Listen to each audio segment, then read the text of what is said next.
This is Ein Gedi. What's the significance of this site? Well, first of all, it's significant because there's water. There's water, the only water, drinkable water, for miles around. Obviously, you can't drink the water in the Dead Sea. So when David was hiding from King Saul, just on the other side of this mountain or mountain range here is Judah, Bethlehem, David's hometown.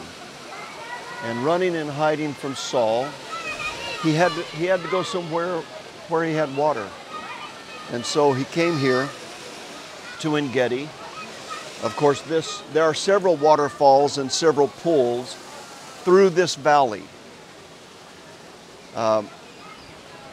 It was in Gedi where David was in a cave. Saul came into the cave. David could easily have killed him, and he didn't. It was in Ein Gedi where Saul was sleeping, and David got close enough to cut the corner of his robe. Again, he could have killed him, but he didn't. This is where David sat, hid, thought, prayed, wrote psalms, such as the hart panteth after the water brook, O God, so panteth my soul after thee. My soul thirsteth for God, for the living God. When shall I come and appear before God? My tears have been my meat day and night, while they continually say unto me, where is thy God?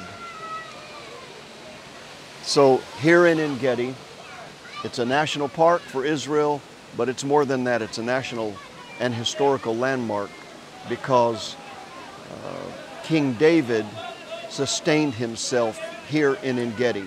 Up this canyon are caves on both sides that have been carved out by the ages.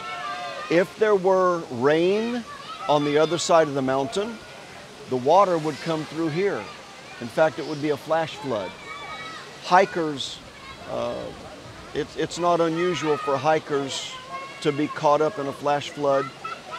One time we were in this area, and shortly after we were here, 6 young people died as a result of a flash flood because they had no warning. It's a beautiful day, no clouds in the sky, no rain here, but it's raining on the other side.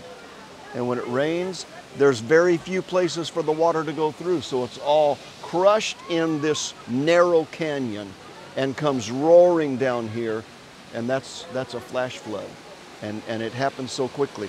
There will be signs for hikers. If you were to hike, there would be signs and escape routes so that you could try to escape in case of a flash flood. So this is Ein Gedi. Beautiful, life-giving water, springs of survival.